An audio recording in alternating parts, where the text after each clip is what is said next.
Later this week, we will celebrate a major milestone. Since 1970, Americans have observed Earth Day every year on April 22nd. And this Wednesday, Earth Day turns 50. Several months ago, the ministers of Royal Lane made the decision that we would celebrate Earth Day, and we invited our very own Reverend Sarah Macias and her colleague, Reverend Abby Mohop, both of whom are perfectly suited to lead us in a celebration of Earth Day because of their expertise in environmental ministry and in eco-theology. And we promise that once we are able to return to in-person worship safely, they will lead us in that Earth Day celebration. But a 50th birthday is such a major milestone that I could not let this Earth Day pass without acknowledgement. And to be honest, when I turn 50, I hope to have more than one party myself. So considering how important our planet is to us, I think it is right and it is appropriate to celebrate Earth Day twice. So today, in observance of Earth Day, we've heard a reading from Genesis. I like to think of this as an origin story, one of many ancient accounts of the origin of the planet and the origin of humanity.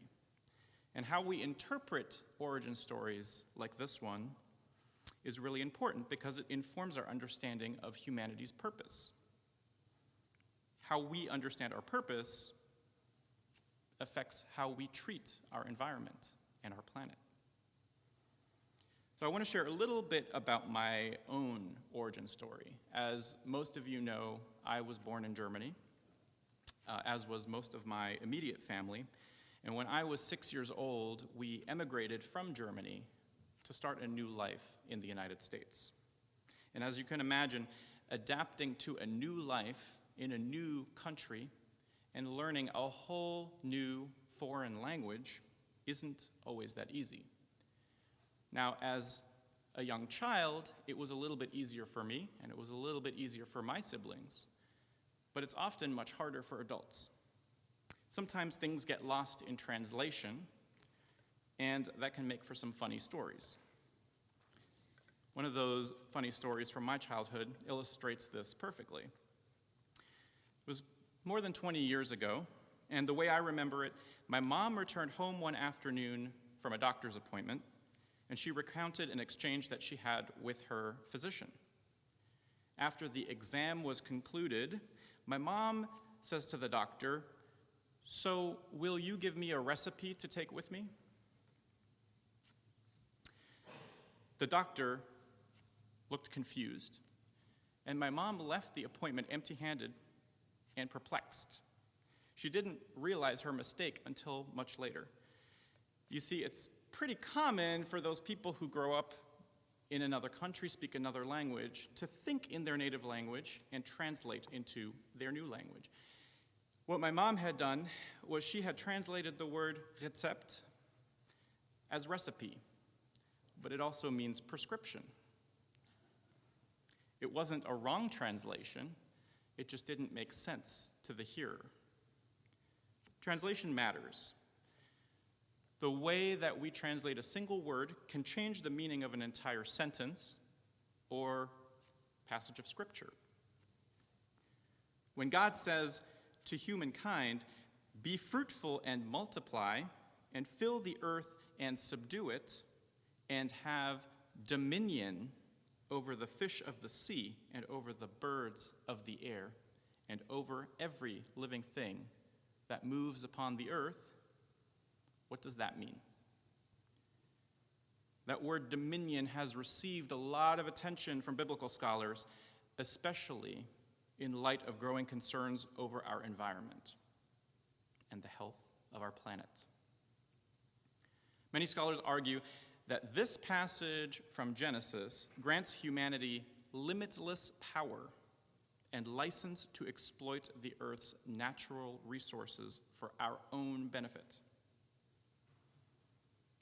For these scholars, and for many Christians, the word dominion is synonymous with the word domination.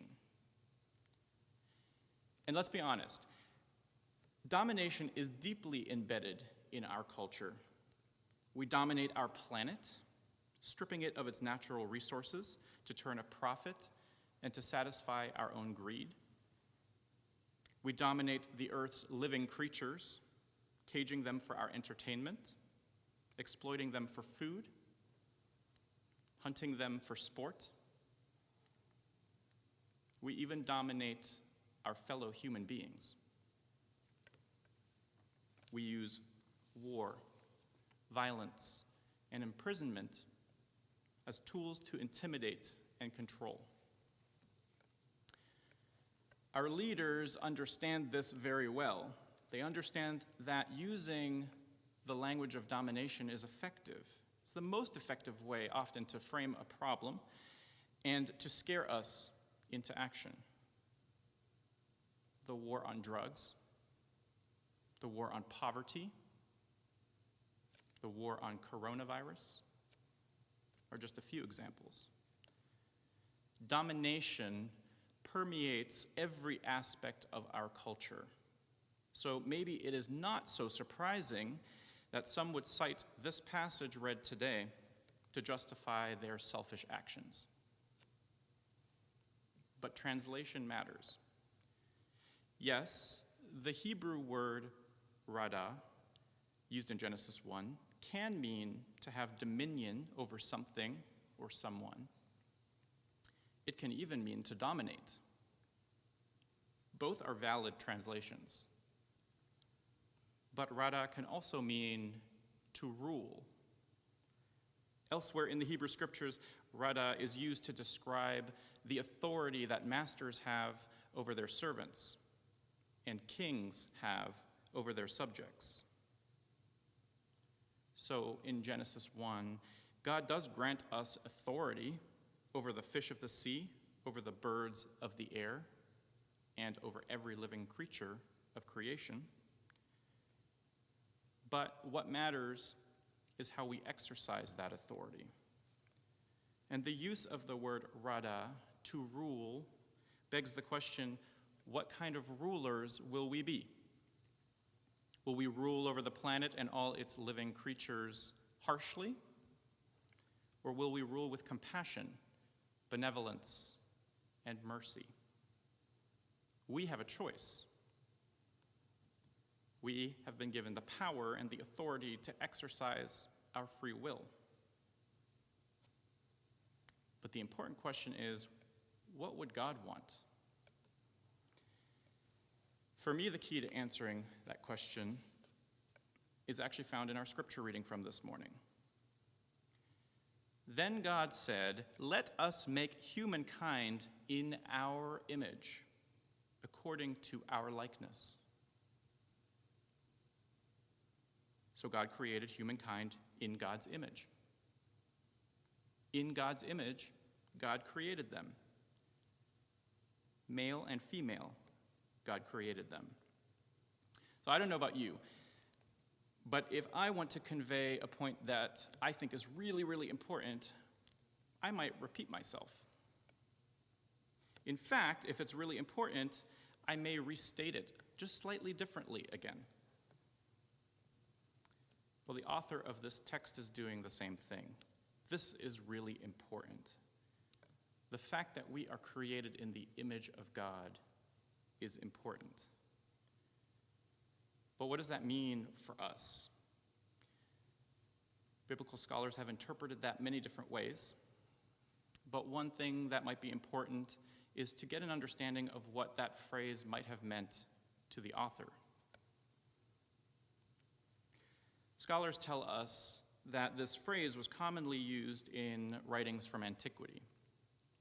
In ancient Mesopotamian and Egyptian texts, to be created in the image of God was to be set apart and designated by the gods as their representatives on earth with a divine mandate to rule.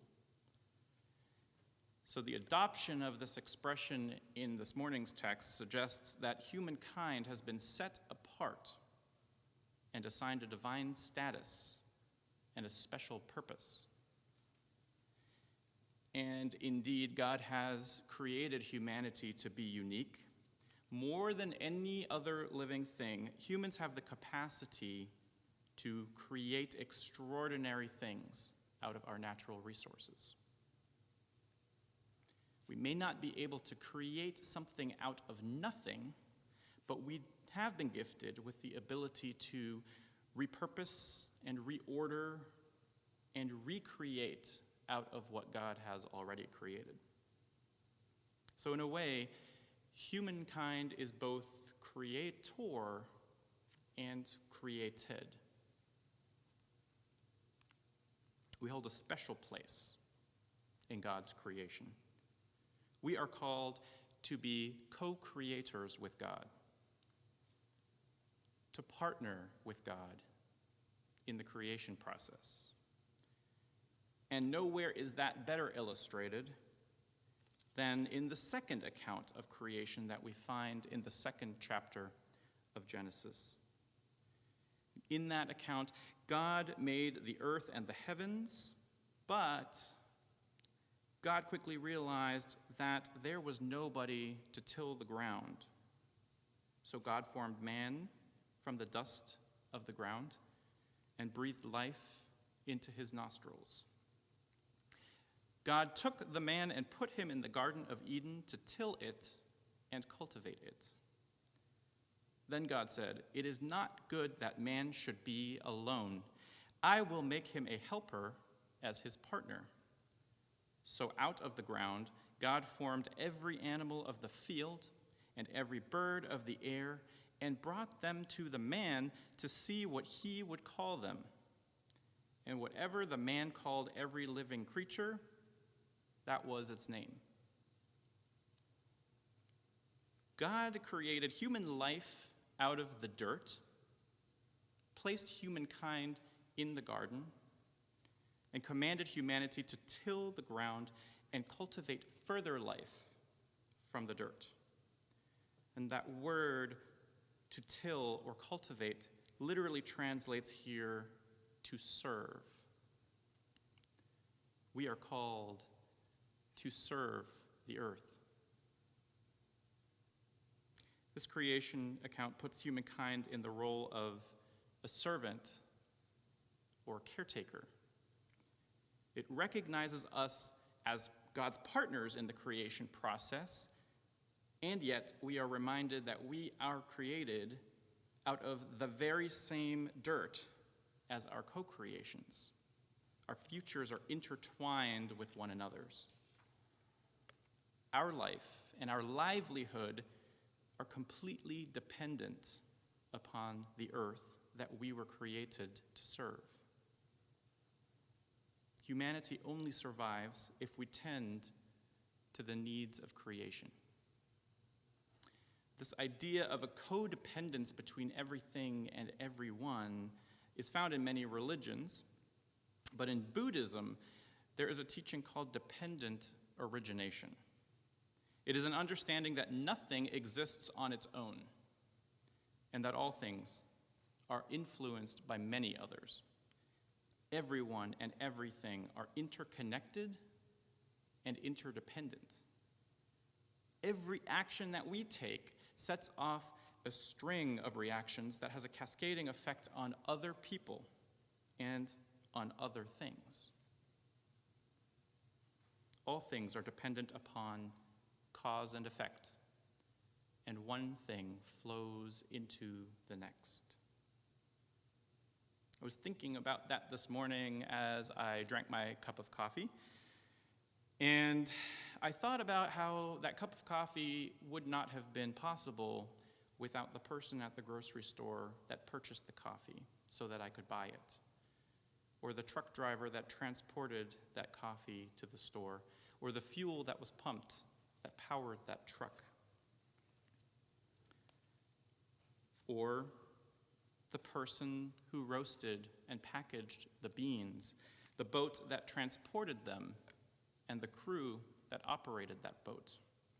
I could not have had my cup of coffee without the farmer that picked the beans, or the water, the soil, and the sunlight needed to grow the plants. We live in a world in which everything and everyone is interconnected and interdependent.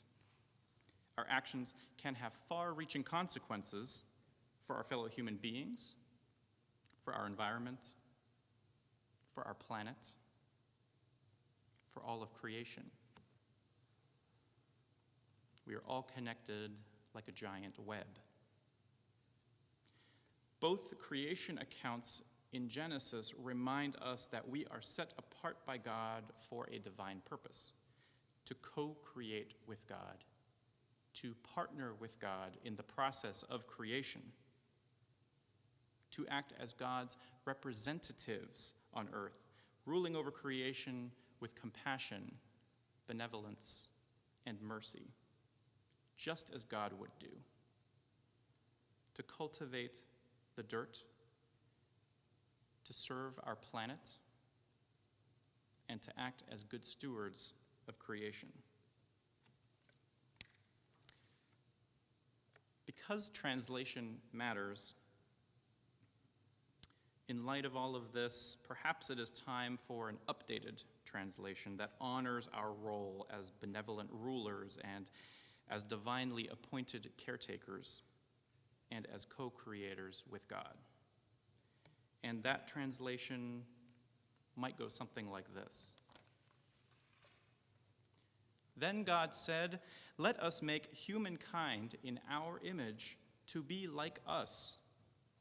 Let them be stewards of the fish in the sea, the birds of the air, the cattle, the wild animals, and everything that crawls on the ground."